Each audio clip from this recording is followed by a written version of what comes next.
여러분, 안녕하세요. 오늘은 저와 함께 옛날 동화의 세계로 돌아가서 따뜻하고 편안한 밤을 즐겨보아요. 이야기 1. 홍길동전. 조선 세종대왕 시절. 한양에 홍판서라 불리는 높은 벼슬의 양반이 살고 있었습니다. 그는 어질고 학식이 높았으나 그에게는 한 가지 큰 고민이 있었습니다. 바로 사랑하는 12몸종 춘섬에게서 얻은 아들 길동이었습니다. 길동은 태어날 때부터 총명함이 하늘을 찌르고 기골이 장대하여 보통 아이들과는 다른 비범한 기운을 가지고 있었습니다. 그는 한 번 본 책은 모조리 외웠고 무의 솜씨 또한 나날이 일취월장하여 따를 자가 없었습니다. 하지만 조선의 엄격한 신분 제도 아래 길동은 서자첩의 아들라는 멍에를 짊어지고 살아야 했습니다. 그는 아버지를 아버지라 부르지 못하고 대감이라 불러야 했으며 형을 형님이라 부르지 못하고 도련님이라 불러야 했습니다. 자신의 뛰어난 재능을 나라를 위해 펼치고 싶어도 서자라는 신분 때문에 과거에 응시하여 벼슬길에 나아갈 수도 없었습니다. 길동의 가슴 속에는 늘 억울함과 슬픔이 강물처럼 흘렀습니다. 그는 밤마다 홀로 검수를 연마하며 대장부로 태어나 아버지를 아버지라 부르지 못하고 형을 형이라 부르지 못하니 이 어찌 원통하지 않으리요 라며 한탄했습니다. 한편 홍판서의 집에는 관상 보는 재주가 있는 특자라는 자가 있었는데 그는 길동의 비범한 관상을 보고는 훗날 큰 화근이 될 것이라 예견했습니다. 또한 홍판서의 또 다른 첩이었던 초난근 성질이 교활하고 시기심이 많아 자신의 아들 인형보다 모든 면에서 뛰어난 길동을 눈의 가시처럼 여겼습니다. 초난근 특제와 손을 잡고 길동을 죽일 끔찍한 음모를 꾸몄습니다. 그들은 자객을 고용하여 길동을 암살하려 했습니다. 어느 날 밤, 길동이 책을 읽고 있을 때 자객이 칼을 들고 그의 방으로 숨어들었습니다. 하지만 길동은 이미 그림자를 보고 자객의 존재를 눈치채고 있었습니다. 그는 도수를 부려 여러 명의 길동을 만들어내 자객을 혼란에 빠뜨린 뒤 단숨에 그를 제압했습니다. 길동은 자객을 추궁하여 이 모든 것이 초난과 특제의 계략임을 알게 되었습니다. 깊은 절망과 분노에 휩싸인 길동은 더 이상 이 집에 머물 수 없다고 판단했습니다. 그는 마지막으로 아버지께 하직 인사를 올리고 정든 집을 떠나 정처 없는 길을 나섰습니다. 세상을 떠돌던 길동은 자신처럼 억울하고 소외된 사람들을 만나게 되었습니다. 그는 그들을 규합하여 활빈당 후어핀당이라는 의적 집단을 조직했습니다. 활빈당의 강령은 단 하나, 탐관오리들의 재물을 빼앗아 굶주린 백성들에게 나누어 준다는 것이었습니다. 길동과 활빈당의 활약은 신출귀몰했습니다. 그는 도수를 부려 자신의 모습을 감추거나 여러 명으로 둔갑하여 전국 8도의 부패한 관리들과 악덕 지주들의 창고를 털었습니다. 함경도 가명을 습격하여 곡식을 훔친 뒤 암흑에는 활빈당이 가져간다는 방을 붙여놓고 사라지는가 하면 해인사의 보물을 훔치러 온 도적들을 혼내주고 그 보물을 되찾아주기도 했습니다. 길동은 자신을 홍길동이라 칭하며 동에 번쩍, 서에 번쩍 나타났습니다. 한양에 나타나 포도대장을 희롱하는가 하면 동시에 평양에 나타나 감사를 골탕 먹였습니다. 조정에서는 그를 잡기 위해 전국에 수배령을 내리고 군사를 풀었지만 그의 도술과 지략 앞에 번번이 실패하고 말았습니다. 심지어 길동은 지프로 만든 허수아비 길동을 만들어 자신을 잡으러 온 군사들을 속이고 비웃기까지 했습니다. 결국 조정은 길동을 잡는 것을 포기하고 그의 소원을 들어주기로 했습니다. 길동의 유일한 소원은 병조판서 벼슬을 제수받는 것이었습니다. 이는 단순히 높은 벼슬을 탐하는 것이 아니라 서자도 능력만 있으면 나라의 중책을 맡을 수 있다는 것을 증명하고 싶었기 때문입니다. 임금은 마지못해 그의 소원을 들어주었습니다. 길동은 병조판서 임명장을 받고 나서야 아버지와 형 앞에 나타나 큰 절을 올리고 그동안의 불효를 사죄했습니다. 하지만 길동은 조선 땅에 미련을 두지 않았습니다. 그는 자신을 따르는 활빈당 무리들과 함께 남쪽 바다로 떠나 율도국이라는 이상적인 나라를 발견했습니다. 그곳은 신분 차별도 없고 굶주림도 없는 평등하고 풍요로운 나라였습니다. 길동은 그곳의 왕이 되어 자신이 꿈꾸던 이상 사회를 건설하고 백성들을 어질게 다스리며 오래오래 행복하게 살았다고 합니다. 홍길동전은 부조리한 사회 제도에 저항하고 자신의 힘으로 새로운 세상을 개척한 한 영웅의 일대기를 통해 시대를 초월한 정의와 평등의 가치를 이야기하는 한국의 대표적인 고전소설입니다. 이야기 2. 잘못 본 관상. 옛날 한양에 윤부사라는 사람이 살고 있었는데 관상을 잘 보기로 이름이 나 있는 터였습니다. 어느 날 윤부사는 혼자서 중얼거렸어요. 내가 내 관상을 보니 벼슬을 하기는 하겠는데 북쪽으로 부임해 갈 일이 걱정이야. 윤부사는 과연 함경도의 영흥부사로 부임하라는 임금의 칙명을 받았습니다. 그렇지만 또 한 가지 걱정은 자기의 상을 보니 어사로부터 변을 당할 상이라 그 일이 마음에 몹시 걸렸죠. 아무튼 영흥고을에 부사로 부임해 가는 날, 많은 수행원들을 데리고 한양을 떠나 다락원이라는 곳에 이르러 점심을 먹게 되었어요. 이들이 쉬고 있는 집에서는 많은 사람들이 들락날락하고 있었죠. 그러고 있을 때 상제 한 사람이 주막 안으로 들어왔습니다. 주인장 계신가? 그러자 주막집 여인이 나와서 대답했어요. 아이고, 어서 오셔요. 아범은 집에 없는데요. 무슨 일이십니까요? 아니야, 별일은 아닌데 지나던 길이라서 들러본 게지. 돌아오거든 내 집에 잠시 들르라고 말하시오. 상제는 그렇게 말하고가 버렸죠. 상제가 사라지기 무섭게 윤 부사는 주막집 여인을 불러 물었습니다. 아니, 지금 온 그 상제가 누구인가? 이 마을에 사는 이 참판댁 자제분인데 3년 전에 참판께서 돌아가셨기 때문에 지금 상중으로 있는 중이지요. 3년 전에 돌아가셨다면 탈상이 금년이겠구만. 지내는 것은 어떤가? 워낙 참판께서 청렴하셨기 때문에 지금 지내는 것이 몹시 궁색합니다요. 현재는 초상 때 진 빚까지 갚질 못해서 매우 곤란한 형편에 있는 걸로 알지요. 그 길로 윤 부사는 이 참판댁 집을 찾아가 빈소에 절을 한 뒤 비통한 목소리로 곡을 했습니다. 그 울음소리가 너무도 비통했기에 상제와 집안 사람들은 모두 눈물을 흘리며 서로를 바라보았어요. 돌아가신 아버님과는 어떤 사이길래 저토록 곡을 하시는 걸까? 그렇게 곡을 다 마치고 난 윤 부사는 상제와 맞절을 하고 나서 자기소개를 했죠. 돌아가신 자네 부친장하고는 형제 이상으로 절친한 사이였는데 내가 수년 동안 변방에 가 있었던 탓으로 이렇게 나보다 먼저 세상을 버리고 간 줄을 모르고 있었네. 하지만 이미 간 사람을 지금 슬퍼한들 무엇하겠나. 친구 된 정분으로 내가 자네를 도와주고 싶으니 이것을 지니고 있다가 나를 한번 찾아주게나. 나는 지금 영흥부사로 부임해 가는 길이오. 그렇게 말하며 윤 부사는 상제에게 쪽지 한 장을 써주고 나왔어요. 아무리 뜯어보아도 그 상제의 상이 장래의 어사라도 한 자리 할 만한 비범한 인물이라. 윤 부사는 미리 그날에 닥쳐올 액을 면해보자는 속셈이었습니다. 초상 때의 빚을 못 갚아 허덕이고 있는 때라. 상제로서는 더할 수 없는데 은인을 만난 셈이었죠. 그래서 가난에 쪼들리고 있던 이 참판 댁 식구들은 모두 얼굴이 활짝 펴지게 되었어요. 그해 겨울에 탈상을 한 이 참판댁 자제는 근근히 노자 몇 푼을 구해가지고 길을 떠났습니다.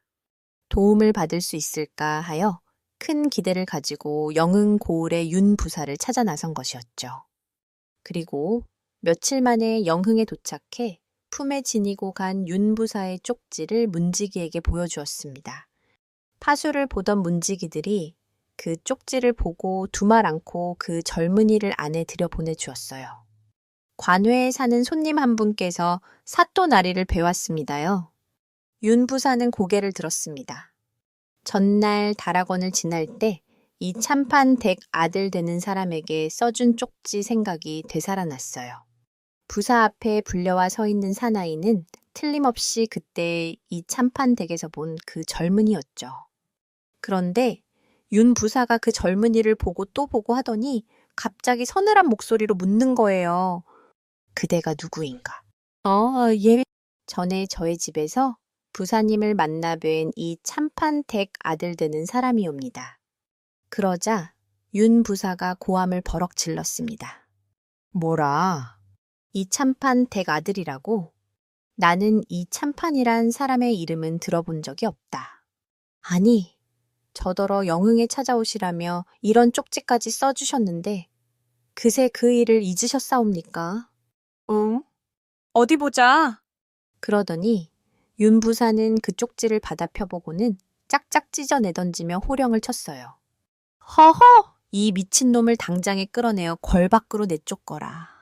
어디서 미친놈 하나가 굴러와 거짓말을 하려느냐. 윤 부사가 그러는 데는 연유가 있었죠. 다락원 주막집에서 보았던 것과 달리 이번에는 관상을 보고 또 보아도 젊은이의 상이 장래에 어사가 되기는커녕 가까이 하다가는 자기를 해칠 인간으로 보였기 때문이었어요. 그렇게 하는 수 없이 동헌을 쫓겨나온 젊은이는 이곳저곳을 헤매다가 길가에 있는 헌 방앗간 안으로 기어 들어갔습니다. 날은 저물고 배는 고프고 이런 엄동설안에 우선 얼어 죽는 것만이라도 면하자는 생각에서였어요.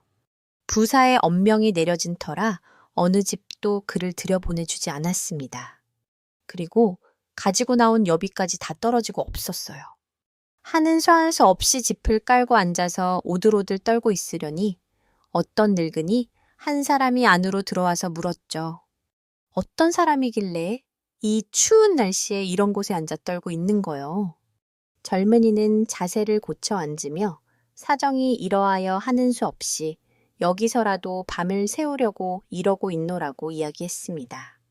그러자 늙은이가 혀를 끌끌 찼어요. 세상에, 사람의 인심이 그럴 수가 있다니. 지나는 걸음에 어떤 젊은이 하나가 방앗간 안으로 들어가는 것이 보이길래 이렇게 들어와 본 것인데 이러다가는 오늘 밤에 얼어 죽고 말 테니 우리 집으로 갑시다. 그렇게 그 늙은이를 따라 젊은이가 간 조그만 집에는 이 늙은이 외에도 또 한 사람의 젊은 여인이 있었죠. 저 아이는 내 딸이요. 시집가서 3년도 채 못 돼서 남편을 여의고 이렇게 내 밑에 와 있소이다. 그렇게 젊은이는 인연을 만나 한겨울을 그 집에서 보내고 그 늙은이의 딸과 인연까지 맺게 되었어요. 그리고 다음 해 봄에는 장인이 주는 많은 돈을 얻어 한양으로 돌아왔죠. 그러고는 마침 그 봄에 열린 과거에 응시에서 장원급제를 했습니다. 임금을 친히 뵐 수 있는 기회를 얻게 된 것이었어요. 지금까지 겪은 일 중에서 이야기거리가 될 만한 경험담이 있거든 한번 말해보거라. 임금이 묻자 영흥에서 지냈던 이야기를 했더니 임금은 조용한 곳으로 이 한림을 불러 봉서석장을 내어주었습니다. 그러고는 이렇게 말했어요. 이 봉투를 가지고 집으로 돌아가서 첫 번째 봉투를 떼어보아라. 그리하여 집으로 돌아가 첫 봉투를 떼어보았더니 이런 글이 쓰여 있었죠. 내외에게 함경도 지방 어사를 제수한다. 지금 곧 내려가서 재물을 모으기 위해 인심을 잃고 있는 영흥부사를 파직시킨 뒤 두 번째 봉투를 떼어보거라. 사실 윤부사가 이 한림을 처음 보았을 때에는 순수한 마음으로 보았기 때문에 그 관상이 정확한 것이었지만 영흥부사가 되고 나서 보았을 때는 욕심이 본심을 가리고 있어 이 한림의 관상을 바로 볼 수가 없었던 거였어요. 한편 헤어진 옷에 쭈그러진 갓을 쓰고 영흥을 찾아든 이 한림을 보고서 먼저 놀란 것은 아내가 되었던 늙은이의 딸이었습니다. 저는 낭군께서 서울로 돌아가 큰 벼슬이나 해서 저를 부르러 오실 줄 알았더니 이 모양이 어찌 된 일입니까? 벼슬 하기가 어디 그리 쉬운 일인가. 장인어른이 준 돈도 서울 가서 다 써버리고 그날그날 밥도 얻어 먹을 수 없는 형편이기로 또 이렇게 그대를 찾아온 게 아닌가. 아내는 새 옷 한 벌을 내어왔습니다. 어서 이 새 옷으로 갈아입으십시오. 그렇게 새 옷으로 갈아입으니 풍채가 갑자기 옥골같이 변했어요. 그런데 아침에 일어나 보니 입고 있던 그 새 옷은 고스란히 벗어놓고서 남편은 온데간데 없이 사라져 버렸죠. 그런데 바로 그때 밖에서 소란한 소리가 나기에 나가 보았더니 암행어사가 출두했다 하여 영흥 고을이 온통 들썩하고 있었습니다. 아니, 윤부사가 그렇게 백성을 괴롭히고 있다더니 기어코 암행어사가 나타났단 말이냐. 장인이 가서 보니 그것은 다른 사람도 아닌 자기 사위였습니다. 늙은이는 너무도 반가워서 동원 마당을 돌며 춤을 덩실덩실 추었어요. 그러면 그렇지. 우리 사위가 어사 한 자리 안 하고는 영흥 땅에 다시 나타날 까닭이 없지. 그렇게 이한림은 윤 부사를 파직시키고 서울로 압송한 뒤 두 번째 봉투를 열었습니다. 그 안에는 서울로 내려오지 말고 그곳에서 영흥 부사를 1년만 채워주고 오라는 내용이 적혀 있었어요. 그리하여 그는 영흥 부사가 되어 1년의 시간을 보냈죠. 그리고 세 번째 봉투를 열어보았더니 그 안에는 다음과 같은 글이 쓰여 있었습니다. 네오를 구원해준 그 늙은이에게 충분한 돈을 주어 여생을 편안하게 해주고 그의 딸은 너의 부인으로 삼아 장차 서울로 데리고 와 단란하게 살도록 하라. 한편 서울에 와서 옥에 갇혀 있던 윤 부사는 눈물을 흘리며 혼자 소리로 중얼거렸습니다. 내가 처음에 관상을 잘 보았던 건데 그만 그놈의 욕심 때문에 이렇게 되었지. 이야기 3. 청개구리. 옛날 어느 연못계에 홀어머니와 함께 사는 청개구리 한 마리가 있었습니다. 그런데 이 청개구리는 아주 고약한 버릇을 가지고 있었습니다. 바로 엄마 말을 절대로 듣지 않고 무슨 말이든 꼭 반대로만 행동하는 것이었습니다. 어머니 개구리가 얘야, 산으로 가서 놀아라 하고 말하면 청개구리는 일부러 냇가로 가서 첨벙거리며 놀았습니다. 냇가에서 놀면 위험하니 무트로 올라오너라 하고 걱정하면 청개구리는 더 깊은 물속으로 들어가 헤엄을 쳤습니다. 동쪽으로 가라면 서쪽으로 갔고 노래를 부르라고 하면 울음을 터뜨렸습니다. 아침에 일어나라고 하면 이불을 뒤집었었고 일찍 자라고 하면 밤늦도록 말똥말똥 눈을 뜨고 있었습니다. 어머니 개구리는 아들의 이런 삐뚤어진 행동 때문에 하루도 마음 편할 날이 없었습니다. 아가, 왜 엄마 말을 그렇게 안 듣니? 그러다 큰일이라도 나면 어쩌려고 그러니? 하고 눈물로 호소해 보아도 청개구리는 개굴개굴하고 대꾸할 뿐 조금도 달라지지 않았습니다. 어머니는 내가 죽고 나면 저 녀석이 정신을 차릴까 하는 생각에 깊은 시름에 잠기곤 했습니다. 세월이 흘러 어머니 개구리는 나이가 들어 병이 들었고 마침내 자리에 눕게 되었습니다. 죽음을 앞둔 어머니는 마지막으로 아들을 불렀습니다. 그녀는 평생을 반대로만 행동하던 아들이 걱정되어 한 가지 꾀를 냈습니다. 내가 내게 묻어달라고 하면 이번에도 반대로 행동하여 틀림없이 양지 바른 산에 묻어주겠지. 어머니는 힘겹게 숨을 몰아쉬며 아들에게 유언을 남겼습니다. 얘야, 내가 죽거든 나를 저기 산에 묻지 말고 꼭 내게 묻어다오. 알았지. 이 말을 남기고 어머니 개구리는 조용히 눈을 감았습니다. 어머니가 돌아가시자 청개구리는 그제야 자신의 잘못을 깨닫고 땅을 치며 통곡했습니다. 어머니, 제가 잘못했어요. 왜 저는 평생 어머니 말씀을 한 번도 제대로 듣지 않았을까요? 이제 와서 후회한들 무슨 소용이 있겠어요. 그는 처음으로 어머니의 말씀을 거역했던 자신의 지난 날을 뼈저리게 후회했습니다. 청개구리는 결심했습니다.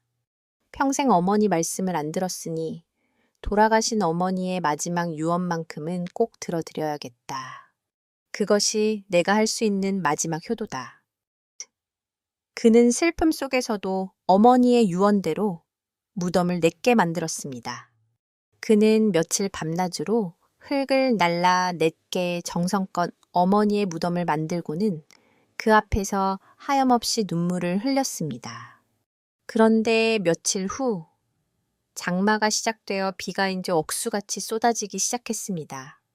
냇물은 삽시간에 불어났고 거센 물살이 어머니의 무덤을 덮쳤습니다.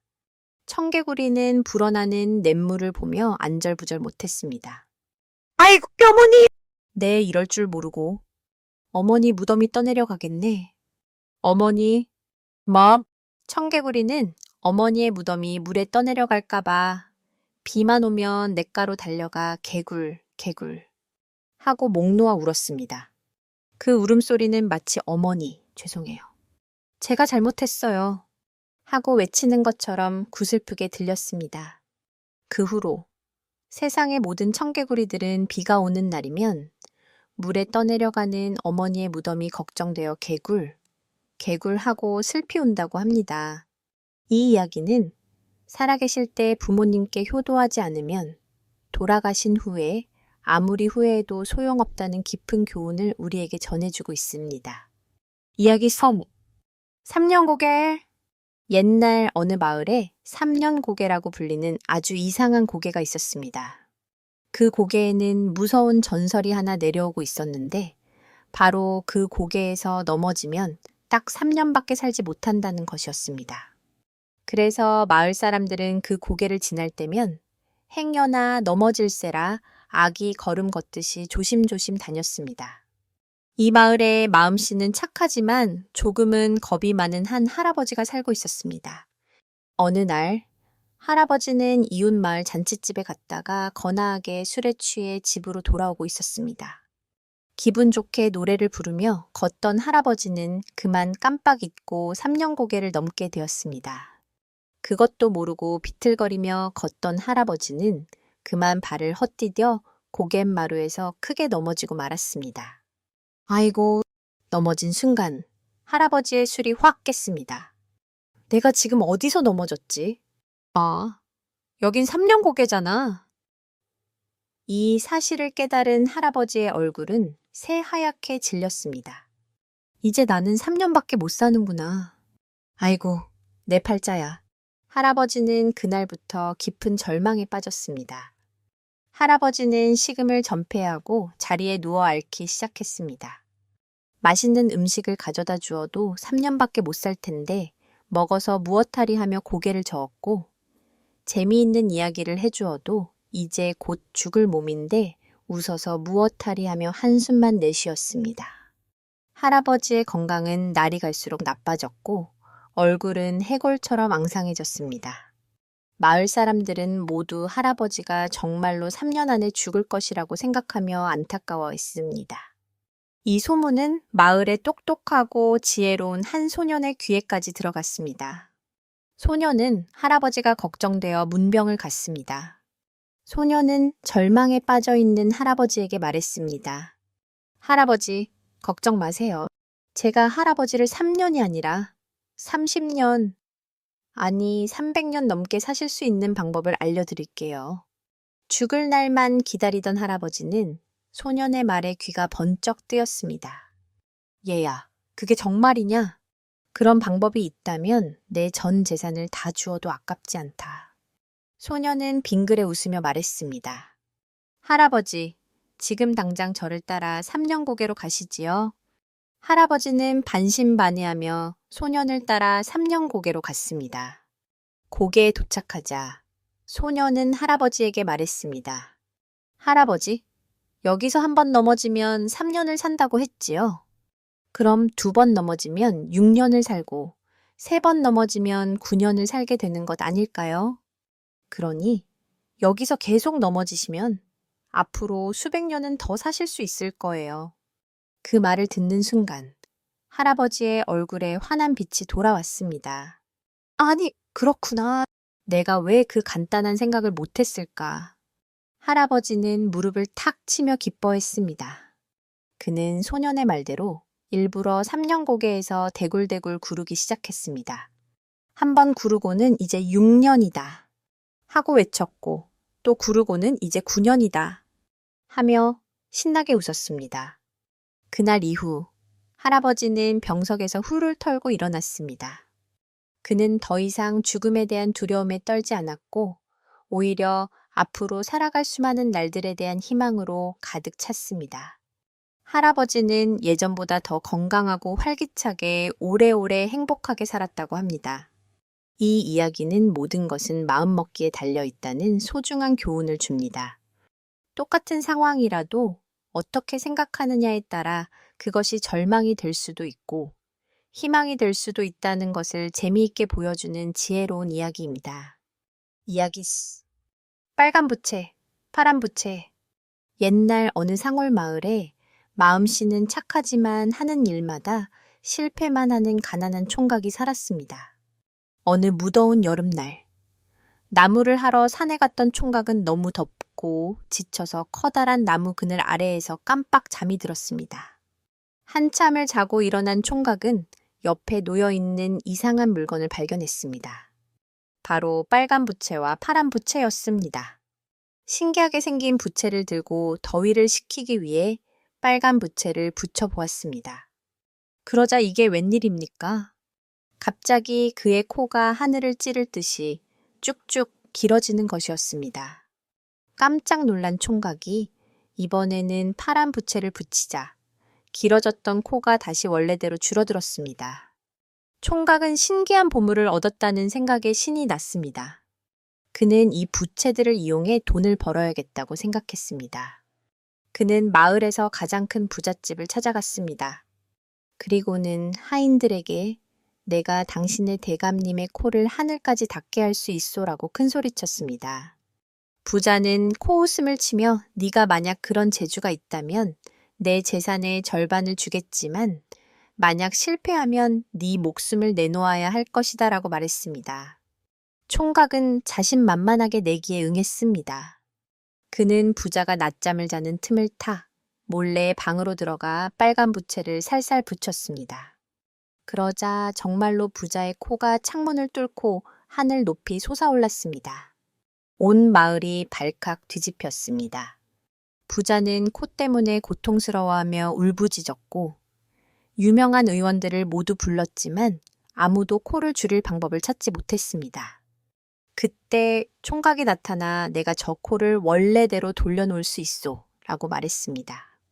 그는 파란 부채를 붙여 부자의 코를 원래대로 돌려놓았고 약속대로 부자의 재산 절반을 받아 순식간에 큰 부자가 되었습니다. 부자가 된 총각은 더 큰 욕심이 생겼습니다. 그는 이번에는 임금님을 상대로 사기를 칠 계획을 세웠습니다.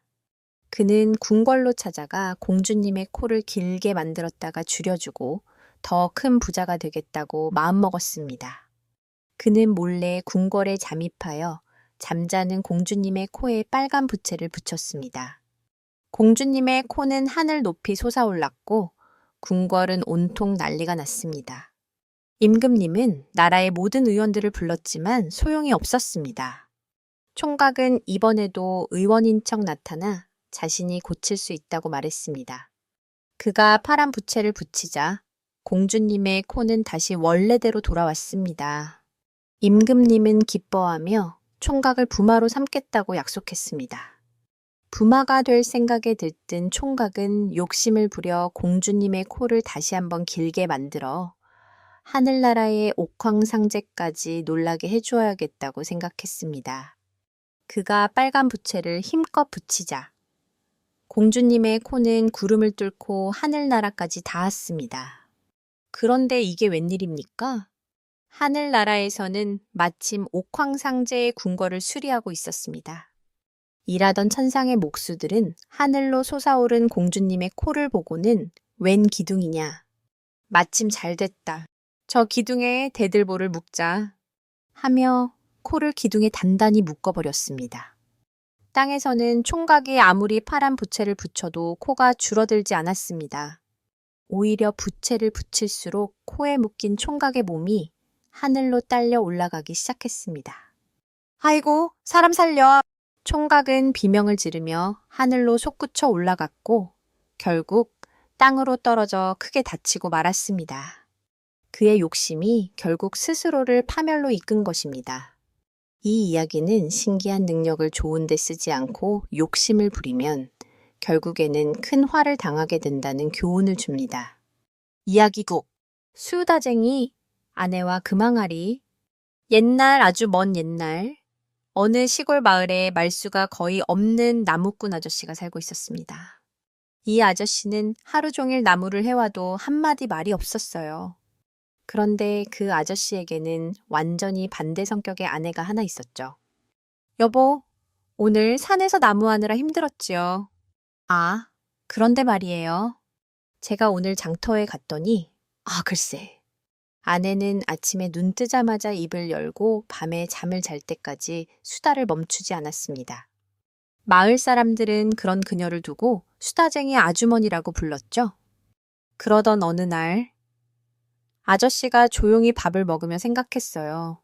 아이고, 저렇게 매일같이 떠들면 언젠가는 무슨 일이 생기고 말 거야. 하지만 수다쟁이 아내는 남편이 말이 없는 것도 자기가 수다가 많은 것도 개의치 않았죠. 여보? 그런데 말이에요. 오늘도 아무 말도 안 하리요. 아이고, 하긴 뭐, 나는 말하는 걸로 마을에 소문이 났다지 뭐예요. 그렇게 두 사람의 아침은 언제나처럼 수다와 침묵이 나란히 흐르며 시작되었습니다. 그러던 어느 날이었어요. 나무꾼 아저씨가 깊은 산속에서 나무를 하다가 우연히 금으로 된 항아리를 발견하게 되었죠. 아이고, 이게 뭐야? 금 항아리잖아. 아저씨는 깜짝 놀라 항아리를 숨기며 생각했어요. 아이고, 이걸 아내에게 말하면 분명 온 마을에 소문이 퍼질 텐데. 마누라가 절대로 말하면 안 될 텐데. 나무꾼은 집으로 돌아가 아내에게 조심스럽게 말했습니다. 여보, 오늘은 꼭 지금부터 내가 하는 말을 잘 들으시오. 내가 지금부터 하는 말은 아무에게도 말하면 안 되는 것이오. 아이고, 무슨 일이에요? 생전 말도 없던 사람이 오늘은 무슨 바람으로 이렇게 말을 많이 하는지 아무튼 걱정 말고 어서 말해봐요. 사실은 오늘 산에서 나무를 하다가 글쎄, 금 항아리를 발견했다오. 아이고, 뭐라고요? 아무튼 여보, 마누라, 절대로 아무에게도 말하면 안 될세. 아이고, 걱정 마세요. 제가 얼마나 입이 무거운데. 하지만 그날 밤 아내는 입이 근질근질해서 도저히 참을 수가 없었습니다. 침대에 누워 이불을 덮고 혼잣말을 하듯 중얼거렸죠. 아이고, 세상에 금항아리라니. 우리는 이제 부자야. 아이고, 이걸 누구한테 자랑을 하나. 다음 날 아침, 아내는 눈을 동그랗게 뜨고 집안을 이리저리 왔다 갔다 했어요. 말하고 싶어 입이 간질간질해서 미칠 지경이었죠. 그러다 한번 마음을 다잡았습니다. 그래, 참자. 이걸 말하면 안 되는 거야. 그런데 바로 그때 대문 너머로 바스락거리는 소리가 들렸어요. 이웃에 사는 늙은 노파가 지게를 지고 느릿느릿 지나가고 있었습니다. 아이고, 그래. 저 할머니는 입이 무겁다고 소문이 났어. 내가 말을 해도 평생 비밀을 지켜줄게야. 아내는 그렇게 생각을 하고 결국 참지 못하고 대문을 벌컥 열었어요. 아이고, 할머니, 안녕하세요. 짐이 무거우시지요? 제가 좀 도와드릴까요? 아이고, 오늘은 이 집안이 조용하다 했더니 역시나 이렇게 얼굴을 보여주는구먼. 그런데 무슨 할 말이 있어. 내 얼굴을 그리 많이 쳐다보는가. 아이고, 할머니, 어떻게 하셨어요? 그런데 제가 지금부터 하는 말은 절대 비밀이니 아무에게도 말하시면 안 됩니다. 아셨지요? 그러자 할머니는 눈을 가늘게 뜨고 아내를 바라보았습니다. 아이고, 말해보게. 내 입은 무덤이야. 아무한테도 말할 리가 없지. 할머니의 말을 듣자마자 아내는 더 이상 참지 못하고 할머니에게 말하고 말았어요. 아이고, 할머니, 사실은요. 어제 우리 남편이, 글쎄, 산에서 금항아리를 주었대요. 할머니는 깜짝 놀라더니 되물었습니다. 엥, 금항아리? 아이고, 그럼 진짜 금으로 된 항아리를 말하는 거요. 아이고, 할머니, 목소리를 좀 낮추세요. 아무도 들으면 안 됩니다. 아내는 숨을 몰아쉬며 그제서야 두 손으로 입을 감쌌어요. 아무튼 할머니, 이것은 비밀입니다. 아무에게도 말하시면 안 돼요. 아셨지요? 아이고, 걱정 마시게 입을 꼭 다물고 있을 테니. 그런데 바로 그때 담장 너머로 귀를 쫑긋 세우고 듣던 아이 둘이 있었어요. 이게 무슨 소리야? 금항아리래. 그리고 그날 저녁, 마을 전체는 금항아리 이야기로 시끌벅적하였습니다. 그리고 그 소문은 바람보다 빠르게 이 마을 저 마을로 퍼져나갔어요. 아이고, 소문 들었나? 글쎄 나무꾼이 금항아리를 발견했다네. 그거 어디서 찾았대요? 혹시 나무꾼네 집에 금이 쌓여 있는 것이 아니오. 이웃집 아주머니부터 장터 아저씨, 심지어 우물가에서 놀던 아이들까지 모두들 웅성웅성 수근수근 이야기하느라 정신이 없었습니다. 장터에서는 상인들이 물건도 팔지 않고 서로 입을 모아 수다를 떨었어요. 아이들은 골목에서 금항아리 보물찾기를 하자며 놀고 있었죠. 그리고 소문은 더욱더 번져 어느새 마을 이장님의 귀에도 들어갔습니다. 이거는 보통 일이 아닌데 사또에게 보고를 드려야겠다. 그렇게 이장은 직접 관하로 달려가 사또에게 고했죠. 사또, 큰일 났습니다요. 저 아래 마을에서 금항아리를 발견했다는 소문이 돌고 있습니다요. 사또는 탁자를 쾅 치며 외쳤죠. 아니, 금항아리라고. 그게 진짜라면 나라의 물건이 아닌가. 당장 조사하도록 하여라. 사또는 포졸들에게 명령했습니다. 그리고 그 다음 날 포졸들이 커다란 수레를 끌고 나무꾼의 집에 들이닥쳤습니다. 마을 사람들도 몰려들어 구경하기 시작했죠. 여기 금항아리가 있다지? 어서 당장 내놓거라. 포졸들이 소리쳤어요. 나무꾼은 깜짝 놀라 어리둥절했고 아내는 얼굴이 하얗게 질렸어요. 나무꾼은 원망 어린 얼굴로 아내를 바라보았죠. 아내도 미안한 마음에 얼굴을 들 수 없었습니다. 아이고, 포졸 양반, 한 번만 용서해 주십시오. 하지만 포졸들은 집안 구석구석을 이 잡듯 뒤지기 시작했어요. 방구석이며 창고, 뒤뜰, 장독대까지 모두 조사했죠. 그리고 마침내 장독대 뒤 나무 아래에서 항아리 하나를 발견했습니다. 아니나 다를까, 그것은 금빛으로 번쩍거리는 항아리였죠. 이거다. 바로 이 항아리가 틀림없다.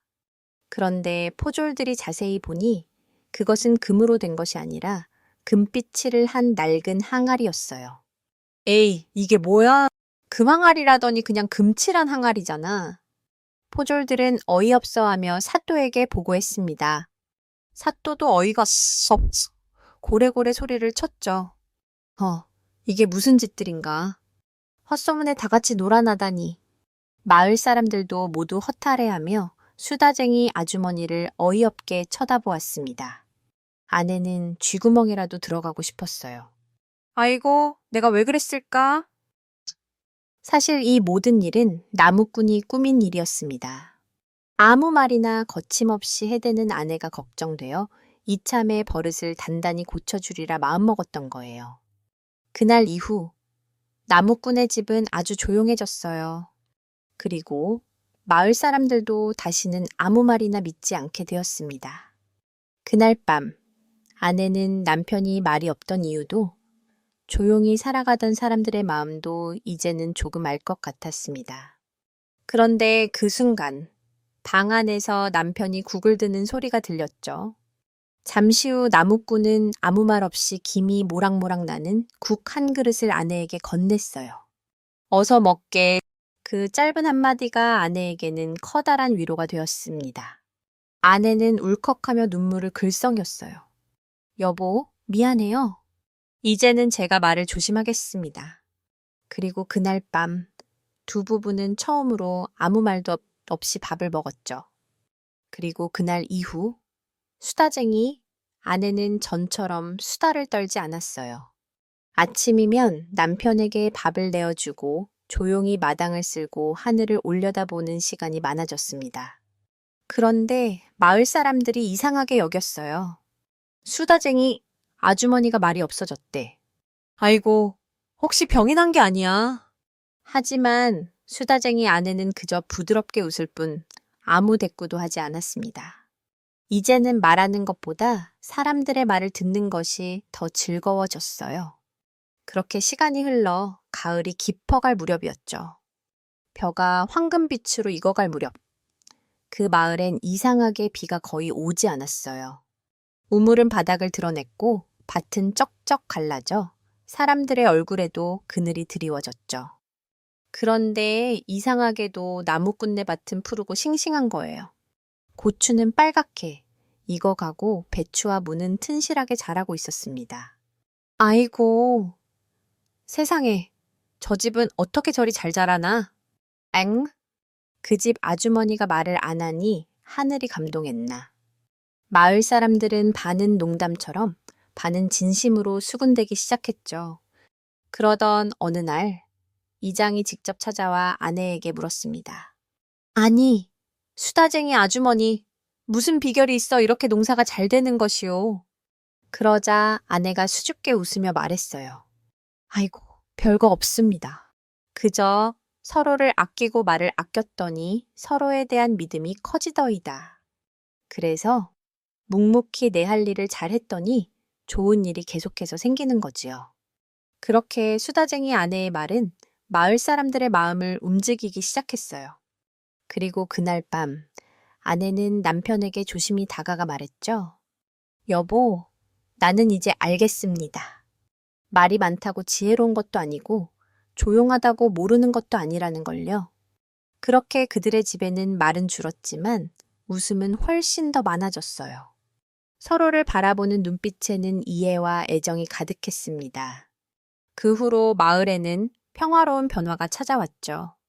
마을 사람들은 수다보다는 배려를, 말보다는 마음을 먼저 전하기 시작했습니다. 그리고 사람들은 마음속으로 이렇게 생각했죠. 진짜 금항아리는 따로 있었던 게야. 바로 그 수다쟁이 아내의 마음속에 말이야. 이렇게 말이죠. 이야기 7. 은혜 갚은 까치. 옛날에 한 젊은 선비가 과거를 보러 한양으로 길을 떠났습니다. 며칠을 걸어 어느 깊은 산골 마을에 이르렀을 때 날이 저물어 한 주막에서 하룻밤 묵어가게 되었습니다. 그날 밤 선비는 잠을 자다가 이상한 소리에 잠을 깼습니다. 처마 및 까치 둥지에서 까치들이 시끄럽게 울어대고 있었기 때문입니다. 무슨 일인가 싶어 밖으로 나가본 선비는 깜짝 놀랐습니다. 커다란 구렁이 한 마리가 나무를 기어 올라가 둥지 속의 새끼 까치들을 노리고 있었던 것입니다. 어미 까치들은 둥지 주위를 맴돌며 필사적으로 울부짖을 뿐 속수무책이었습니다. 마음씨, 착한 선비는 이를 그냥 지나칠 수 없었습니다. 그는 활을 꺼내들어 정확하게 구렁이를 쏘아 맞췄습니다. 구렁이는 나무 아래로 떨어져 죽었고 까치, 가족은 무사할 수 있었습니다. 어미 까치들은 선비 주위를 맴돌며 고맙다는 듯이 지적이었습니다. 선비는 다시 길을 떠났습니다. 한참을 걷다 보니 깊은 산속에서 길을 잃고 말았습니다. 해는 이미 졌고 사방은 칠흑같이 어두워졌습니다. 헤매던 선비는 멀리서 불빛이 새어나오는 외딴 집을 발견하고 그곳으로 향했습니다. 집에는 아름다운 소복 차림의 여인이 혼자 살고 있었습니다. 여인은 선비에게 길을 잃었으면 하룻밤 묵어가라고 친절하게 권했습니다. 선비는 고마운 마음에 방으로 들어가 잠을 청했습니다. 그런데 한밤중이 되자 갑자기 온몸이 꽁꽁 묶이는 듯한 느낌에 눈을 떴습니다. 눈앞에는 아까 그 여인이 무시무시한 구렁이로 변해 혀를 낼름거리며 그를 노려보고 있었습니다. 구렁이는 분노에 찬 목소리로 말했습니다. 네가 바로 내 남편을 죽인 원수로구나. 나는 오늘 밤 남편의 원수를 갚겠다. 만약 이 집 뒤의 절벽에서 종소리가 3번 울리면 너를 살려주겠지만 그렇지 않으면 너를 잡아먹겠다. 선비는 꼼짝없이 죽게 되었다고 생각했습니다. 이 깊은 산속, 아무도 없는 절벽에서 어떻게 종소리가 울릴 수 있단 말인가. 절망에 빠져 죽음을 기다리고 있을 때였습니다. 어디선가 댕 하고 맑은 종소리가 울려 퍼졌습니다. 구렁이와 선비는 동시에 깜짝 놀랐습니다. 잠시 후 댕 하고 2번째 종소리가 울렸습니다. 구렁이는 믿을 수 없다는 듯 몸을 부들부들 떨었습니다. 그리고 마침내 댕 하고 3번째 종소리가 울렸습니다. 약속대로 선비는 목숨을 구했지만 구렁이는 원통함을 이기지 못하고 피를 토하며 죽었습니다. 날이 밝자 선비는 궁금한 마음에 집 뒤의 절벽으로 가보았습니다. 그곳에는 커다란 종이 있었고 그 아래에는 까치 2마리가 머리가 깨진 채 죽어 있었습니다. 바로 선비가 구해줬던 그 어미 까치들이었습니다. 까치들은 자신들의 목숨을 구해준 은혜를 갚기 위해 머리로 종을 들이받아 종소리를 낸 것이었습니다. 선비는 까치들의 희생에 눈물을 흘리며 그들을 양지 바른 곳에 묻어주었습니다. 그 후 선비는 한양으로 가 과거의 장원 급제하였고 평생 동안 까치들의 은혜를 잊지 않고 선정을 베푸는 훌륭한 관리가 되었다고 합니다. 이 이야기는 작은 생명이라도 소중히 여기고 선행을 베풀면 언젠가는 반드시 그 보답을 받게 된다는 교훈을 우리에게 전해줍니다. 이야기 8. 호랑이와 곶감. 아주 추운 겨울밤, 배고픈 호랑이가 먹이를 찾아 어슬렁거리며 산에서 내려왔습니다. 호랑이는 한 마을의 외딴집 근처에 숨어 먹잇감을 노리고 있었습니다. 마침 그 집 안에서는 아기가 계속해서 울고 있었습니다. 아기 엄마는 우는 아기를 달래기 위해 온갖 방법을 다 썼습니다. 얘야, 뚝 그치지 않으면 늑대가 와서 물어간다. 하지만 아기는 울음을 그치지 않았습니다. 밖에서 엿듣고 있던 호랑이는 나보다 무서운 늑대가 있다니 하고 생각했지만 여전히 아기는 울고 있었습니다. 이번에는 엄마가 자꾸 울면 곰이 와서 잡아간다 하고 말했습니다. 그래도 아기는 소용없이 더 큰 소리로 울었습니다. 호랑이는 속으로 늑대나 곰보다도 더 무서운 것이 있나 보군 하며 고개를 갸웃거렸습니다. 그때 엄마가 조용히 말했습니다. 자, 여기 곶감이다. 곶감 먹고 그만 울어라. 그러자 신기하게도 아기는 울음을 뚝 그쳤습니다. 이것을 들은 호랑이는 깜짝 놀랐습니다. 아니, 곶감. 곶감이라는 놈은 얼마나 무서운 놈이기에 늑대나 곰보다도 더 무섭고 우는 아기 울음도 뚝 그치게 한단 말인가. 호랑이는 곶감이라는 정체 모를 존재에 대한 두려움에 사로잡혔습니다. 그는 곶감이 나타나기 전에 어서 이곳을 떠나야겠다고 생각했습니다. 바로 그때 집 안으로 소도둑이 살금살금 들어왔습니다. 소도둑은 캄캄한 어둠 속에서 외양간에 있던 호랑이를 살찐 소인 줄로 착각했습니다. 소도둑은 이놈, 아주 실한 놈이구나. 하며 호랑이의 등에 덥석 올라탔습니다. 호랑이는 드디어 곶감이 내 등에 올라탔구나 하고 생각하며 기겁했습니다. 그는 곶감에게서 벗어나기 위해 미친 듯이 달리기 시작했습니다. 호랑이 등에 올라탄 소도둑 역시 자신이 탄 것이 소가 아니라 무서운 호랑이라는 것을 깨닫고는 겁에 질려 비명을 질렀습니다. 하지만 호랑이가 너무 빨리 달리는 바람에 떨어질 수도 없었습니다. 호랑이는 곶감을 떨어뜨리기 위해 숲속을 마구 헤집고 다녔고 소도둑은 떨어지지 않으려고 호랑이의 등을 필사적으로 꽉 붙잡았습니다.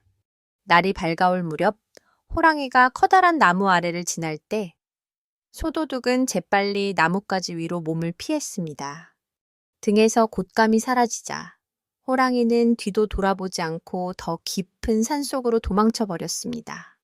그 후로 호랑이는 곶감이라는 말만 들어도 벌벌 떨게 되었고 다시는 마을로 내려오지 않았다고 합니다. 이 이야기는 오해와 무지에서 비롯된 두려움이 얼마나 어리석은지를 유머러스하게 보여주는 한국의 대표적인 민담입니다. 이야기 9. 호랑이 눈썹. 옛날 어느 산골 마을에 홀어머니를 극진히 모시는 효자 아들이 살았습니다. 그런데 어느 날 어머니가 그만 원인 모를 병에 걸려 자리에 눕게 되었습니다. 아들은 어머니의 병을 고치기 위해 전국의 이름난 의원들을 모두 찾아다녔지만 아무도 병의 원인을 알지 못했습니다. 어머니의 병세가 날로 악화되자 아들은 마지막 희망을 품고 산신령에게 기도를 드리기 위해 깊은 산속으로 들어갔습니다. 그는 며칠 밤낮으로 정성껏 기도를 드렸습니다. 그의 효심에 감동한 산신령이 마침내 그의 앞에 나타났습니다. 네, 지극한 효심에 감동하였다. 네, 어머니의 병은 사람의 약으로는 고칠 수 없는 병이다. 내가 너에게 호랑이 눈썹 하나를 줄 터이니 이것을 가지고 집으로 돌아가거라. 이 눈썹을 통해 보면 병의 원인을 알 수 있을 것이다. 산신령은 호랑이 눈썹 하나를 주고는 사라졌습니다. 아들은 감사한 마음에 몇 번이고 절을 하고는 호랑이 눈썹을 가지고 서둘러 집으로 돌아왔습니다. 그는 호랑이 눈썹을 눈에 대고 어머니를 보았습니다. 그러자 놀라운 광경이 보였습니다. 어머니의 몸에는 커다란 구렁이 한 마리가 또아리를 틀고 앉아 어머니의 전기를 빨아먹고 있었던 것입니다. 그것은 바로 오래 묵은 여우가 둥합한 요물이었습니다. 아들은 분노에 휩싸였지만 섣불리 덤벼들었다가는 어머니가 위험해질 수 있다고 생각했습니다. 그는 꾀를 내어 여우가 가장 좋아하는 닭고기를 듬뿍 넣은 맛있는 음식을 준비했습니다. 그리고는 그 음식에 몰래 독을 탔습니다. 아들은 요물에게 말했습니다. 어머니를 간호하시느라 얼마나 고생이 많으십니까?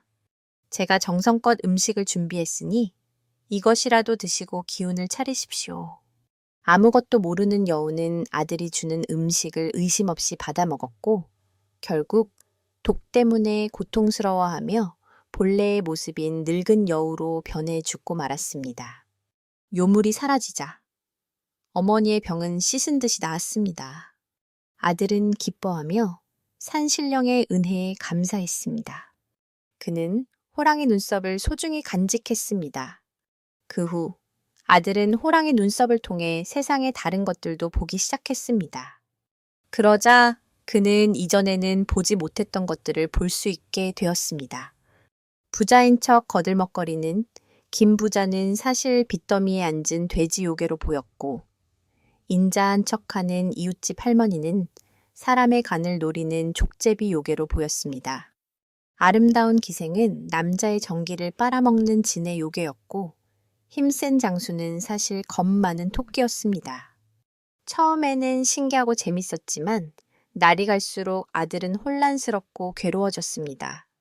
사람들의 진짜 모습, 즉 그들의 욕심과 거짓, 그리고 추악한 본 모습을 보게 되자 그는 더 이상 누구도 믿을 수 없게 되었습니다. 세상은 그에게 온통 요괴와 짐승들로 가득 찬 끔찍한 곳으로 보였습니다. 괴로움을 견디다 못한 아들은 다시 산으로 올라가 호랑이 눈썹을 태워버렸습니다. 그러자 그의 눈에는 더 이상 요괴들이 보이지 않았습니다. 세상은 다시 예전처럼 평범한 모습으로 돌아왔습니다. 아들은 깨달았습니다. 때로는 모든 것을 아는 것보다 모르고 사는 것이 더 행복할 수 있다는 것을, 그리고 사람을 겉모습만으로 판단해서는 안 되며 그 안에 숨겨진 진실을 보는 지혜가 필요하다는 것을 말입니다. 이야기 끝! 하늘나라 박구경. 옛날에 어떤 사람이 벼슬을 하여 중국의 사신으로 가게 되었습니다. 가서 그쪽 벼슬아치들과 수작을 하는데 그 중국 사람 중 하나가 아주 꼴싸납게 굴었어요. 자기네 나라가 조선보다 땅덩어리가 넓고 볼만한 것도 많다고 해서 그걸 가지고 아주 깔보더란 말이죠. 저 성은 길이가 만리나 돼서 만리장성이라 하지. 당신네 나라는 땅이 좁아서 저런 성을 쌓을 수도 없을 것이야. 그리고 이 탑은 꼭대기까지 올라가는데 한나절이나 걸리지. 당신네 나라에도 이렇게 큰 탑이 있나? 그리고 저 들판은 당신네 나라 땅덩어리를 다 합친 것보다 넓지. 저 들판에서 나는 곡식으로 10만 명은 너끈히 먹고 살 수 있다네. 이렇게 보이는 것마다 자랑하면서 으스대니 은근히 속이 뒤틀렸어요. 그까짓 거 가지고 뭘 그러나? 우리나라엔 하늘 위에 농사 짓는 밭도 있는데 그렇게 얼떨결에 거짓말을 해버렸습니다. 따지고 보면 그 허풍쟁이의 콧대를 좀 납작하게 해줘야겠다고 큰소리 한번 친 것인데 그게 화근이 되었어요. 중국 사람이 그 말을 듣더니 깜짝 놀랐죠. 그거 참 신기하군. 당신네 나라에 따라갈 테니 하늘나라 밭 구경 좀 시켜주게. 이러는 거예요. 이거 잘못 걸렸구나. 싶지만 이제 와서 아니라고 할 수도 없으니 허락하게 되었습니다. 엎질러진 물이요. 질러놓은 불이었어요. 하늘나라 밭을 구경하겠다고 부득부득 따라 나서는 중국 사람을 데리고 우리나라에 오긴 했는데 앞길이 막막했습니다. 우리나라에 오자마자 하늘나라 밭을 빨리 보여달라고 성화를 피웠죠. 오늘은 늦었으니 내일 아침에 봅시다. 그렇게 하고 집으로 돌아왔어요. 집에 돌아와서 아무리 생각해도 뾰족한 수가 생기지 않았습니다. 그래서 그만 이불을 쓰고 누워버렸어요. 이 사람에게는 7순이 넘은 아버지가 있는데 아들이 중국에 사신으로 갔다 오더니 인사도 하는 둥 마는 둥 하고 드러누워 한숨만 푹푹 쉬고 있으니 마음이 편치 않았습니다. 그래서 아들에게 연유를 물어보았어요. 무슨 걱정이 있기에 그러고 있느냐? 아이고, 아버지, 거짓말을 한번 했다가 경을 치게 생겼습니다. 무슨 일인데 그러느냐? 그래서 아버지한테 이렇게 저렇게 되어서 큰일이 났노라 하고 고해 바쳤죠. 그러니 없는 말을 함부로 해서는 안 되느니라. 이왕지사 일이 이렇게 되었으니 빠져나갈 방도를 찾아보자. 그렇게 한참 궁리를 하더니 무릎을 탁 쳤어요. 그러고는 이렇게 저렇게 해보라고 일러주었죠. 아들은 그 말을 듣고 이튿날 날이 밝자마자 동네방네 다니면서 환갑 넘는 노인들과 조무래기, 어린아이들을 불러 모았습니다. 노인들에게는 맛있는 음식을 잘 차려 대접하고는 이렇게 말했어요. 부디 노래하고 춤추고 즐겁게 노십시오. 그리고 어린아이들에게는 너희들은 그저 서럽게 울고 있어라. 그렇게 일렀죠. 그래서 모두들 시키는 대로 잘했습니다. 노인들이야. 아침부터 좋은 음식으로 대접을 받으니 절로 흥이 나서 노래 부르고 춤추고 놀았어요. 아이들이야. 본디 우는 게 일이니 힘들 게 있겠어요. 목청을 있는 대로 뽑아서 엉엉 서럽게 울었습니다. 그래 놓고 중국 사람을 데리고 왔어요. 자, 이제 하늘나라 밭을 구경하러 갑시다. 그러더니 일부러 노인들 춤추고 노는 곳과 아이들 우는 곳에 데리고 갔습니다. 중국 사람이 보니 별일이었어요. 한쪽에서는 노인들이 덩실덩실 춤추고 노래하느라 정신이 없고 한쪽에서는 어린아이들이 모여서 서럽게 울고 있으니 참 이상한 노릇이었습니다. 그래서 아들에게 물었어요. 저 노인들은 왜 저러고 있나? 바로 그렇게 묻기를 기다리고 아들이 말했죠. 아, 그것은 다 까닭이 있지요. 하늘나라가 너무 멀어서 가는데 30년, 오는데 30년이 걸리지요. 저 노인들은 60년 전에 밭일하러 갔다가 어쩌녁에 돌아왔는데 안 죽고 살아왔다고 좋아서 저렇게 잔치를 벌이고 있는 겁니다. 그게 그렇게나 뭔가. 그렇다면 저 아이들은 왜 또 저렇게 울고 있는가? 그거야.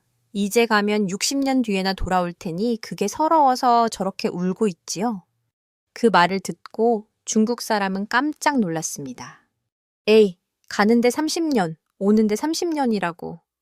내가 지금 구경하러 나섰다가는 다 가지도 못하고 죽어버리겠군. 난 가지 않겠네. 이렇게 꽁무니를 빼니 일이 다 잘 풀렸어요. 그래서 아들은 고비를 넘길 수 있었답니다. 이야기 11. 구렁덩덩 신선비. 옛날 어느 마을에 늙은 부부가 살고 있었습니다. 그들에게는 한 가지 소원이 있었는데 바로 자식이 없는 것이었습니다. 그들은 매일같이 신령님께 자식을 점지해달라고 빌었습니다. 그러던 어느 날, 할머니가 꿈을 꾸었는데 커다란 구렁이가 자신의 품으로 들어오는 꿈이었습니다. 그리고 얼마 후 할머니는 정말로 아이를 낳았는데 사람이 아니라 커다란 구렁이였습니다. 부부는 실망했지만 하늘이 주신 자식이라 생각하고 구렁덩덩 신선비라는 이름을 지어주고 정성껏 키웠습니다. 구렁이는 허물을 벗으며 무럭무럭 자랐습니다. 세월이 흘러 구렁이가 장가갈 나이가 되었습니다. 구렁이는 어머니에게 마을의 예쁜 세 딸 중 하나와 혼인하고 싶다고 말했습니다. 어머니는 마을의 부잣집을 찾아가 사정을 이야기했습니다. 부자는 어이가 없었지만 맏딸과 둘째 딸에게 물어보았습니다. 두 딸은 징그러운 구렁이와 어떻게 혼인을 하냐며 기겁을 하며 거절했습니다. 하지만 마음씨 착한 막내딸은 아버지의 뜻이라면 따르겠습니다. 라고 대답했습니다. 그렇게 구렁덩덩 신선비는 막내딸과 혼례를 치르게 되었습니다. 첫날 밤, 막내딸은 두려움에 떨고 있었습니다. 그때 구렁이가 말했습니다. 낭자, 두려워 마시오. 저기 장롱 속에 있는 물동이 3개를 가져다 주시오. 막내딸이 물동이를 가져다 주자 구렁이는 그 물로 목욕을 한 뒤 낡은 구렁이 허물을 벗어던지고 눈부시게 잘생긴 선비의 모습으로 변했습니다. 그는 본래 하늘나라의 신선이었으나 죄를 짓고 구렁이의 몸으로 귀양을 와 있었던 것입니다.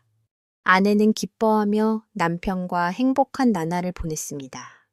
하지만 신선비는 아내에게 신신당부했습니다. 내가 완전히 인간이 되기 전까지는 절대로 저 구렁이 허물을 다른 사람에게 보여주거나 태워서는 안 돼. 하지만 이 사실을 알게 된 두 언니는 질투심에 불탔습니다. 그들은 동생에게 그 징그러운 허물 때문에 네 남편이 언제 다시 구렁이로 변할지 모른다. 당장 태워버려라고 꼬드겼습니다. 귀가 얇았던 아내는 결국 언니들의 말에 속아 남편이 과거를 보러 한양으로 떠난 사이 구렁이 허물을 불에 태워버리고 말았습니다. 그 순간 하늘에서 천둥 번개가 치며 과거를 보러 가던 신선비가 탄 말이 쓰러졌습니다. 신선비는 하늘로 날아오르며 아내에게 외쳤습니다. 어찌하여 약속을 어겼소. 나를 다시 만나고 싶거든 하늘나라로 직접 찾아오시오. 남편을 잃은 아내는 뒤늦게 후회하며 남편을 찾아 길을 떠났습니다. 그녀는 길에서 만난 까마귀, 때의 도움으로 하늘나라로 가는 길을 알게 되었고 수많은 고난 끝에 마침내 하늘나라에 도착했습니다. 하지만 하늘나라의 시부모님은 며느리를 시험하기 위해 여러 가지 불가능한 과제를 내주었습니다. 밑빛 빠진 독에 물 채우기, 모래밭에서 좁쌀 골라내기, 삼배 수백 필 짜기 등. 아내는 절망했지만 그때마다 땅에서 그녀를 따라온 개미떼와 새들이 나타나 그녀를 도와주었고 무사히 모든 과제를 통과할 수 있었습니다. 마침내 그녀는 남편인 구렁덩덩 신선비와 다시 만나 하늘나라에서 오래오래 행복하게 살았다고 합니다. 이 이야기는 시련과 역경을 이겨내는 사랑의 힘과 믿음과 약속의 중요성을 강조하는 신비로운 설화입니다. 이야기 12. 나무 그늘을 산 총각. 옛날 어느 여름날 한 마음씨 착한 나그네가 길을 가다가 땀을 뻘뻘 흘리고 있었습니다.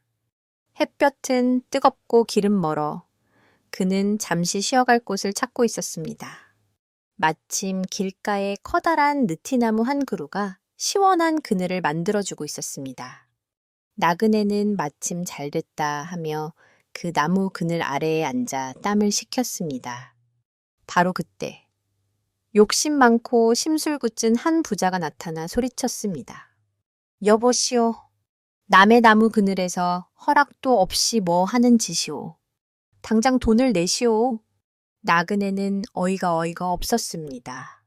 아니, 나무 그늘에 앉아 쉬는데 무슨 돈을 낸단 말이오. 부자는 이 나무는 내 것이니 이 나무에서 나오는 그늘도 당연히 내 것이오. 돈을 내기 싫으면 당장 비키시오. 라며 억지를 부렸습니다. 나그네는 심술궂은 부자와 더 이상 다투기 싫어 돈 몇 푼을 주고 자리를 뜨려 했습니다. 하지만 그때 그의 머릿속에 재밌는 생각이 하나 떠올랐습니다. 그는 부자에게 말했습니다. 쪼소. 그렇다면 내가 그 나무 그늘을 사겠소. 얼마면 되겠소. 나무 그늘을 판다는 말에 부자는 쾌재를 불렀습니다. 그는 나그네에게 아주 비싼 값을 불렀고 나그네는 군말 없이 그 돈을 모두 지불하고 나무 그늘을 샀습니다. 그리고는 계약서까지 썼습니다. 이 시간 이후로 이 느티나무의 그늘은 모두 나그네의 것이다. 나무 그늘의 주인이 된 나그네는 하루 종일 그 그늘 아래에서 편안하게 낮잠을 자고 쉬었습니다. 다음 날, 나그네는 아침 일찍부터 느티나무 그늘을 찾아왔습니다. 그런데 해가 움직임에 따라 나무 그늘도 점점 위치를 바꾸어 욕심쟁이 부자의 집 마당 안으로 들어가기 시작했습니다. 나그네는 어허, 내 그늘이 저기로 가는구나 하며 나무 그늘을 따라 부자의 집 마당으로 성큼성큼 들어갔습니다. 그리고는 대청마루에 걸터 앉아 있는 그늘 위에 벌러덩 들어 누웠습니다. 부자가 기가 막혀 소리쳤습니다. 이놈, 여기가 어디라고 함부로 들어오느냐? 나그네는 태연하게 대답했습니다. 나는 단지 내 그늘을 따라왔을 뿐이오. 계약서에 분명히 이 나무의 그늘은 내 것이라고 쓰여 있지 않소. 내 소유인 그늘 위에 내가 눕겠다는데 무슨 상관이오? 부자는 할 말이 없었습니다. 나그네는 해가 질 때까지 그늘을 따라 부자의 집 안방까지 들어가 눕는 등 하루 종일 부자를 귀찮게 했습니다. 며칠 동안 이런 일이 반복되자 부자는 결국 두 손 두 발 다 들고 말았습니다. 그는 나그네에게 내가 잘못했으니 제발 그 그늘을 다시 내게 팔아주시오. 라며 애원했습니다. 나그네는 부자에게 나무 그늘을 살 때 냈던 돈의 10배를 받고 나서야 그늘을 되팔아 주었고 그 돈을 가난한 사람들에게 모두 나누어 주었다고 합니다. 이 이야기는 꾀와 재치로 어리석은 욕심을 통쾌하게 물리치는 지혜를 보여주는 해학적인 민담입니다. 이야기 13. 깨어진 벼루. 옛날에 한 사람이 살았는데 이 사람은 배운 것 없고 가난해도 배짱, 하나는 두둑해서 평생 남에게 꿀리고 사는 일이 없는 위인이었습니다. 게다가 오지랖도 넓을 만큼 넓어서 좋은 일이고 굳은 일이고 남의 큰 일을 보면 제 일처럼 달려들어 참견하기를 좋아했어요. 이 사람이 사는 동네에 역졸 일을 하는 사람이 있었는데 한 번은 그 역졸집 앞을 지나다 보니 안에서 대성통곡하는 소리가 들렸죠. 오지랖 넓기로 치면 둘째 못 갈 이 사람이 그걸 보고 그냥 지나칠 리가 없었습니다. 대뜸 들어가서 사정을 물었어요. 이 집에 초상 났단 말은 못 들었는데 이게 무슨 곡성이요? 그랬더니 역졸이 울다 말고 한탄하기를 역졸의 일이라는 것이 나라의 심부름이 아니오. 우리 고을 감사가 임금님께 진상하는 벼루를 내가 맡아 대궐에 갖다 주기로 되어 있었는데 오늘 아침에 가지고 나서다가 그만 깨뜨려 버렸소. 깨진 벼루를 가져갔다가는 내 모가지가 열이라도 붙어 있지 못할 테니 어찌 통곡할 일이 아니란 말이오. 이러는 거예요. 듣고 보니 참 딱하게 되었습니다. 그런데 이 사람이 무슨 궁리를 했는지 그런 일이라면 아무 걱정 말고 나한테 맡기시오. 내가 아무 탈 없이 벼루를 갖다 주고 올 테니 어서 벼루나 내놓으시오. 이런단 말이죠. 역졸한테야 그보다 더 고마운 말이 어디 있겠어요? 그래서 얼른 벼루를 내놓았습니다. 이 사람이 벼루를 비단보에 잘 싸가지고 어깨에 메고 서울로 올라갔습니다. 올라가서는 대궐로 가는 것이 아니라 딴 데로 갔어요. 어디로 갔는고 하니 그때 한창 새도가 하늘을 찌르는 정승집으로 찾아갔죠. 떵떵거리는 정승집이니 그 위세가 얼마나 대단하겠어요. 대문 앞부터 문지기가 여럿 지키고 서서 잡상인을 막는다고 기세가 등등했습니다. 그런데 이 사람이 다짜고짜 정승집 대문을 지키는 문지기들 앞에 가서 소리쳤어요. 너희들은 어서 나를 대궐로 인도하여라. 그렇게 거만이 뚝뚝 떨어지게 호령을 했습니다. 문지기들이 보니 행색도 후줄근한 시골뜨기가 보따리를 어깨에 메고 나타나서 큰 소리를 뻥뻥 치는 것이 어이가 없었어요. 너는 뭐 하는 놈인데 여기 와서 행패냐? 이 댁이 누구 댁인 줄 알고나 하는 짓이냐? 그렇게 욕을 퍼붓는단 말이죠. 그럴수록 이 사람은 더 거만하게 버티고 서서 험한 말을 내놓았습니다. 그러니 자연히 옥신각신 싸움이 벌어졌어요. 문지기들 여럿이 달려들어 밀고 당기고 하는 중에 그만 이 사람이 일부러 털썩 넘어지면서 대성통곡을 했죠. 아이고, 이 불안당 같은 놈들이 임금님 벼루를 깨뜨렸네. 아이고, 아이고. 임금님, 벼루라는 말에 문지기들이 깜짝 놀랐습니다. 아무리 세도가 있는 정승댁 문지기라 해도 임금님이라는 말에는 기가 안 죽을 리가 있겠어요. 그만 겁을 먹고 정승에게 달려가 이러이러한 놈이 와서 옥신각신하다. 임금님 벼루를 깨뜨렸다고 고했습니다. 정승도 들어보니 예사실이 아닌 것 같아 이 사람을 불러들였어요. 어찌된 일인지 자초지종을 말하여라. 아이고, 대감. 저는 아무 고을 감사의 부탁으로 귀한 벼루를 댁걸에 가지고 가는 참이어지는데 이 댁 문지기 놈들이 그만 벼루를 깨뜨렸습니다요. 이 일을 어찌하면 좋겠습니까? 정승이 가만히 생각해보니 이 일이 알려지는 날에는 저한테 허물이 돌아올 것 같았어요. 저희 집 문지기들이 벼루를 깨뜨렸으니 주인한테 허물이 안 돌아올 수가 있나요? 그래서 좋은 말로 이 사람을 달래기 시작했죠. 이왕지사 일이 이렇게 된 것을 어쩌겠느냐. 네, 고을 감사에게 사람을 보내 뒤탈이 없도록 해줄 터이니 너는 이를 모르는 것으로 하고 그만 내려가도록 하여라. 이쯤만 돼도 얼마나 좋겠어요. 죽을 목숨 하나를 살려놨으니 더 바랄 게 없었죠. 그런데도 이 배짱 좋은 사람은 거기서 물러서지 않았습니다. 대감께서 뒤탈이 없도록 해주신다니 고맙습니다만 만약에 이 일이 임금님께 알려지는 날이면 제 모가지가 100개라도 살아날 가망이 없습니다. 그래서 저는 이 길로 아주 멀리 가서 숨어 살아야겠습니다.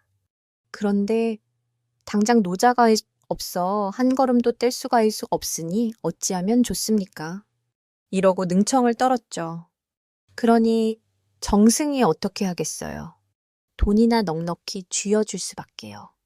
그렇게 해서 이제 애매한 목숨 하나 구하고 저도 횡재를 해서 잘 살았다는 이야기랍니다. 이야기 14. 불여우와 할머니. 옛날 어느 곳에 형제가 살았는데 형은 욕심이 많은 데다 심술 바가지였고 아우는 참 착하고 성실했어요.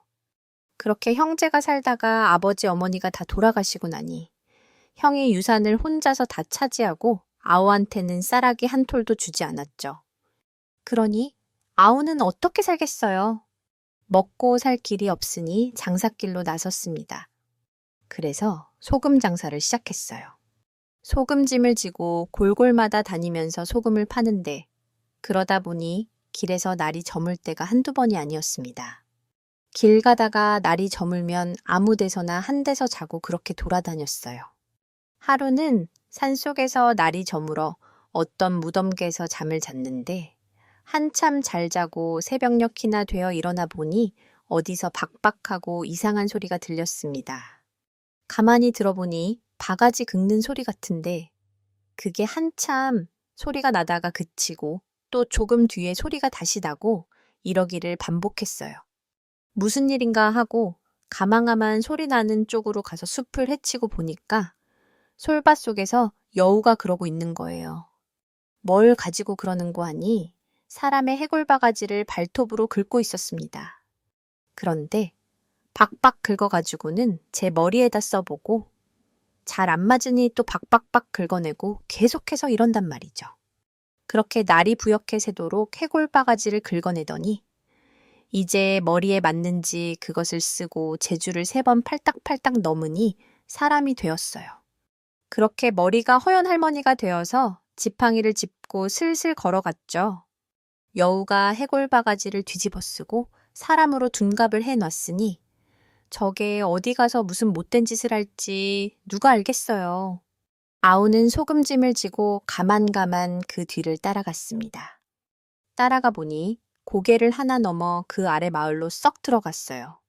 아우도 그 마을로 들어섰습니다. 마을에 들어서니 커다란 마당에 차이를 치고 혼인 잔치를 하는 부잣집이 있는데 여우가 그리로 썩 들어갔어요. 여우가 잔치집에 들어가니 그 집 식구들이 모두 달려 나왔습니다. 아이고, 외할머니 오신다. 어머니, 이제 오세요. 장모님 오십니까? 며칠 전에 오시겠다더니 왜 이리 늦으셨어요? 그렇게 반갑게 맞아드리고 동네 사람들도 신랑 외조모가 손주 혼인 보러 오셨네. 그러면서 반갑게 인사를 하는 거예요. 그러자 여우가 태연하게 말했죠. 내가 오다가 다리병이 나서 쉬었다가 오느라고 늦었네 그려. 그래서 아우는 생각했죠. 이요, 저것이 이 집 신랑 외할머니를 잡아먹고 해골바가지를 뒤집어 써서 둔갑을 했구나. 진짜 외할머니는 며칠 전에 고개를 넘다가 여우한테 잡아먹히고 여우는 할머니 해골바가지를 말려서 긁어내느라고 늦은 것이 틀림없어. 아우는 이렇게 생각을 하고 가만히 지켜보았습니다. 그랬더니 여우는 신랑 신부가 있는 곳으로 가서 귀엽다고 쓰다듬어 주는 척하는데 무엇을 어떻게 했는지 몰라도 그러고 나니 신랑 신부가 눈빛이 희미해지면서 정신을 못 차렸어요. 그놈의 여우가 얼을 빼놓은 게 틀림없었습니다. 그렇게 얼을 빼놓고 틈을 타서 잡아먹으려고 하는 거였어요. 여우라고 하는 것이 본래 사람 얼부터 빼놓고 간을 빼먹는다고 하거든요. 저놈의 여우를 어떻게 하면 없앨까? 아우가 궁리를 하면서 손님들 틈에 끼어 앉아 있으니 주인집에서 음식을 한 상 잘 차려주었습니다. 인심이 좋은 집이었던지 뜨내기 손님한테도 대접을 푸지게 잘해주었어요. 그걸 다 먹고서는 이 보잘것없는 소금장수한테 후한 대접을 해주시니 그 보답으로 제주를 하나 보여드리겠소이다. 이런 제주는 아무도 구경을 못 해봤을 것이오. 그렇게 말했죠. 그러더니 사람들이 우르르 몰려들었어요. 그래서 마당에 멍석을 깔아 놓으라고 하고는 멍석 위에 지게 작대기를 가지고 들어갔습니다. 젊은이들은 뒤로 물러나시오. 이런 구경은 연세 많은 분부터 해야지요. 여기서 제일 연세 많은 분이 누구시오? 아우가 말했죠. 그러니 모두들 여우가 둥합한 할머니를 가리켰습니다. 그럼 할머니가 이 멍석 끝에 앉으시고 다른 사람들은 모두 멀찌감치 물러나시오. 아우가 그렇게 말하자 여우가 멍석 끝에 앉고 다른 사람들은 다들 물러났어요. 아우는 지게 작대기를 빙빙 돌리면서 제주를 부리는 척하다가 갑자기 여우를 냅다 후려갈겼습니다. 두어 번 후려갈기니 깨갱하면서 쭉 뻗는데 빨간 불여우가 되어서 그 자리에서 죽고 말았어요. 여우가 죽으니 넋이 나가 있던 신랑 신부도 정신을 차렸죠. 주인집 식구들은 그 모습을 보고 놀라워서 입을 다물지 못했습니다. 신랑 신부 목숨을 살려준 은인이라고 대접을 극진히 하고 논 몇 섬지기를 뚝 떼어주면서 소금 장사 그만두고 농사 지으며 잘 살라고 했어요. 그렇게 해서 아우는 아주 팔자가 피게 되었습니다. 그런데 형이 보니 소금 장사하던 아우가 갑자기 논을 몇 섬지기나 가지고 잘 살거든요. 욕심이 많은 데다 심술까지. 많은 위인이라 그만 셈이 번쩍 나서 아우를 찾아갔죠. 이놈, 너 어디서 도둑질에다가 그리 사느냐? 아이고, 형님, 그게 아니라 우연히 불여우를 잡아서 이렇게 됐습니다. 아우가 자초지종을 다 말해주니 형이 저도 불여우 잡아서 부자 되어 보겠노라고 소금짐을 지고 나섰습니다. 여기저기 돌아다니다 어디 고개를 하나 넘는데 마침 머리가 허연 할머니가 지나갔어요. 옳지, 저게 틀림없는 불여우렸다. 형은 무턱대고 할머니 뒤를 밟았죠. 그 할머니도 고개를 하나 넘더니 혼인 잔치하는 집으로 들어갔습니다. 형이 따라 들어가서 음식 한 상 잘 얻어 먹고 멍석을 깔라고는 할머니를 멍석 끝에 앉혔어요. 그래 놓고 불문곡직, 지게 작대기로 후려치기 시작했죠. 그런데 그 사람은 여우가 아니고 진짜 그 집 외할머니였습니다. 그러니 어떻게 되겠어요? 멀쩡한 남의 할머니를 두들겨 놨으니 무사할 리가 있나요? 형은 그 집 식구들에게 몰매를 맞고 쫓겨나고 말았답니다. 아우는 만신창이가 된 형을 저희 집에 데려다가 잘 보살펴 주었어요. 그리고 둘이는 서로 위하며 잘 살게 되었답니다. 하루가 끝나고 여러분과 함께 할 수 있어 정말 기쁩니다. 오늘도 많은 일들이 있었지만 이제는 편안한 밤을 보내며 내일을 준비하는 시간이죠. 오늘도 함께 해주셔서 감사합니다. 편안한 밤 되세요.